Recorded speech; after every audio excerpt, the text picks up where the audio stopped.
ದಕ್ಷಿಣ ಕಾಶ್ಮೀರದ ಪಹಲ್ಗಾಮ್ನಲ್ಲಿ ಅಮಾಯಕ ಪ್ರವಾಸಿಗರ ಮೇಲೆ ನಡೆದ ಹೇಡಿತನ ಭಯೋತ್ಪಾದಕ ದಾಳಿ ನನ್ನ ಮನಸ್ಸಿಗೆ ತೀವ್ರ ನೋವು ನೀಡುವ ಜೊತೆಗೆ ಬಹಳ ಆಕ್ರೋಶವನ್ನು ಉಂಟುಮಾಡಿದೆ ಎಂದು ದಕ್ಷಿಣ ಕನ್ನಡ ಸಂಸದ ಕ್ಯಾಪ್ಟನ್ ಬ್ರಿಜೇಶ್ ಚೌಟ್ ಹೇಳಿದ್ದಾರೆ. ಉಗ್ರರು ಮುಗ್ಧ ಜನರ ಮೇಲೆ ನಡೆಸಿರುವ ಈ ದಾಳಿಯನ್ನು ಕಟುವಾಗಿ ಖಂಡಿಸಿರುವ ಅವರು, ಈ ದಾಳಿಯಲ್ಲಿ ಶಿವಮೊಗ್ಗ, ಮಹಾರಾಷ್ಟ್ರ, ತೆಲಂಗಾಣ ಸೇರಿದಂತೆ ದೇಶದ ಹಲವೆಡೆಯಿಂದ ಕಾಶ್ಮೀರಕ್ಕೆ ಬಂದಿದ್ದ ಕುಟುಂಬಗಳು ತಮ್ಮ ಪ್ರೀತಿ ಪಾತ್ರರನ್ನು ಕಳೆದುಕೊಂಡಿರುವುದು ಹೃದಯ ಮಿಡಿಯುವಂತೆ ಮಾಡಿದೆ. ಇದು ಕೇವಲ ಒಂದು ಪ್ರದೇಶ ಅಥವಾ ಗುಂಪಿನ ಮೇಲೆ ನಡೆದ ದಾಳಿಯಲ್ಲ, ಬದಲಿಗೆ ಇದು ಪ್ರತಿ ಭಾರತೀಯರ ಮನೆಯ ಮೇಲೆ ನಡೆದಿರುವ ದಾಳಿಯಾಗಿದೆ. ಕಾಶ್ಮೀರ ಶಾರದಾ ದೇಶ. ಅದು ಅನಾದಿ ಕಾಲದ ದೇವಾಲಯಗಳನ್ನು ಮಡಿಲಲ್ಲಿ ಹೊತ್ತುಕೊಂಡು ಪವಿತ್ರ ಜ್ಞಾನದ ಭೂಮಿ. ಅಷ್ಟೇ ಅಲ್ಲ, ಅದು ನಮ್ಮ ಭಾರತದ ಮುಕುಟಮಣಿ ಎಂಬುದನ್ನು ಬಹಳ ಸ್ಪಷ್ಟ ಹಾಗೂ ಗಟ್ಟಿ ಧ್ವನಿಯಿಂದ ಹೇಳಬೇಕು. ಆದರೆ ಈ ಸತ್ಯ ಶತ್ರುಗಳನ್ನು ಕಂಗೆಡಿಸುತ್ತಿದೆ. ಹೀಗಾಗಿ ಈ ಹೇಡಿ ಭಯೋತ್ಪಾದಕರು ನಿರಾಯುಧ ನಾಗರಿಕರನ್ನ ಕೊಂದು ಭಯ ಹುಟ್ಟಿಸುವ ಯತ್ನ ನಡೆಸುತ್ತಿದ್ದಾರೆ ಎಂದು ಹೇಳಿದ್ದಾರೆ. ಈ ಉಗ್ರರು ಹಾಗೂ ಅವರ ಹಿಂದಿನ ದುಷ್ಟರಿಗೆ ಮುಖ್ಯ ಆಯುಧ ಬಂದೂಕುಗಳಲ್ಲ, ಬದಲಿಗೆ ಜನರಲ್ಲಿ ಭಯ ಹುಟ್ಟಿಸುವುದೇ ಅವರ ಗುರಿ.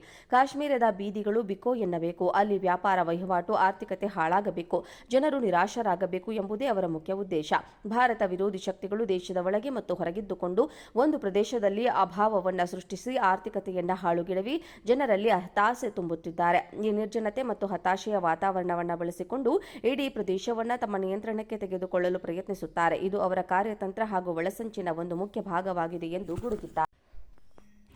ದಕ್ಷಿಣ ಕಾಶ್ಮೀರದ ಪಹಲ್ಗಾಮ್ನಲ್ಲಿ ಅಮಾಯಕ ಪ್ರವಾಸಿಗರ ಮೇಲೆ ನಡೆದ ಹೇಡಿತನ ಭಯೋತ್ಪಾದಕ ದಾಳಿ ನನ್ನ ಮನಸ್ಸಿಗೆ ತೀವ್ರ ನೋವು ನೀಡುವ ಜೊತೆಗೆ ಬಹಳ ಆಕ್ರೋಶವನ್ನು ಉಂಟುಮಾಡಿದೆ ಎಂದು ದಕ್ಷಿಣ ಕನ್ನಡ ಸಂಸದ ಕ್ಯಾಪ್ಟನ್ ಬ್ರಿಜೇಶ್ ಚೌಟ್ ಹೇಳಿದ್ದಾರೆ. ಉಗ್ರರು ಮುಗ್ಧ ಜನರ ಮೇಲೆ ನಡೆಸಿರುವ ಈ ದಾಳಿಯನ್ನು ಕಟುವಾಗಿ ಖಂಡಿಸಿರುವ ಅವರು, ಈ ದಾಳಿಯಲ್ಲಿ ಶಿವಮೊಗ್ಗ, ಮಹಾರಾಷ್ಟ್ರ, ತೆಲಂಗಾಣ ಸೇರಿದಂತೆ ದೇಶದ ಹಲವೆಡೆಯಿಂದ ಕಾಶ್ಮೀರಕ್ಕೆ ಬಂದಿದ್ದ ಕುಟುಂಬಗಳು ತಮ್ಮ ಪ್ರೀತಿ ಪಾತ್ರರನ್ನು ಕಳೆದುಕೊಂಡಿರುವುದು ಹೃದಯ ಮಿಡಿಯುವಂತೆ ಮಾಡಿದೆ. ಇದು ಕೇವಲ ಒಂದು ಪ್ರದೇಶ ಅಥವಾ ಗುಂಪಿನ ಮೇಲೆ ನಡೆದ ದಾಳಿಯಲ್ಲ, ಬದಲಿಗೆ ಇದು ಪ್ರತಿ ಭಾರತೀಯರ ಮನೆಯ ಮೇಲೆ ನಡೆದಿರುವ ದಾಳಿಯಾಗಿದೆ. ಕಾಶ್ಮೀರ ಶಾರದಾ ದೇಶ. ಅದು ಅನಾದಿ ಕಾಲದ ದೇವಾಲಯಗಳನ್ನು ಮಡಿಲಲ್ಲಿ ಹೊತ್ತುಕೊಂಡು ಪವಿತ್ರ ಜ್ಞಾನದ ಭೂಮಿ.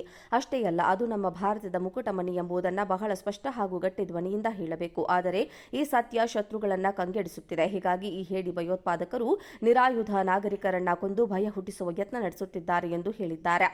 ಈ ಉಗ್ರರು ಹಾಗೂ ಅವರ ಹಿಂದಿನ ದುಷ್ಟರಿಗೆ ಮುಖ್ಯ ಆಯುಧ ಬಂದೂಕುಗಳಲ್ಲ, ಬದಲಿಗೆ ಜನರಲ್ಲಿ ಭಯ ಹುಟ್ಟಿಸುವುದೇ ಅವರ ಗುರಿ.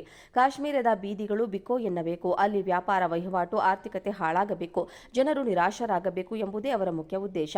ಭಾರತ ವಿರೋಧಿ ಶಕ್ತಿಗಳು ದೇಶದ ಒಳಗೆ ಮತ್ತು ಹೊರಗಿದ್ದುಕೊಂಡು ಒಂದು ಪ್ರದೇಶದಲ್ಲಿ ಅಭಾವವನ್ನು ಸೃಷ್ಟಿಸಿ ಆರ್ಥಿಕತೆಯನ್ನು ಹಾಳುಗೆಡವಿ ಜನರಲ್ಲಿ ಹತಾಶೆ ತುಂಬುತ್ತಿದ್ದಾರೆ. ಈ ನಿರ್ಜನತೆ ಮತ್ತು ಹತಾಶೆಯ ವಾತಾವರಣವನ್ನು ಬಳಸಿಕೊಂಡು ಇಡೀ ಪ್ರದೇಶವನ್ನು ತಮ್ಮ ನಿಯಂತ್ರಣಕ್ಕೆ ತೆಗೆದುಕೊಳ್ಳಲು ಪ್ರಯತ್ನಿಸುತ್ತಾರೆ. ಇದು ಅವರ ಕಾರ್ಯತಂತ್ರ ಹಾಗೂ ಒಳಸಂಚಿನ ಒಂದು ಮುಖ್ಯ ಭಾಗವಾಗಿದೆ ಎಂದು ಗುಡುಗಿದ್ದಾರೆ.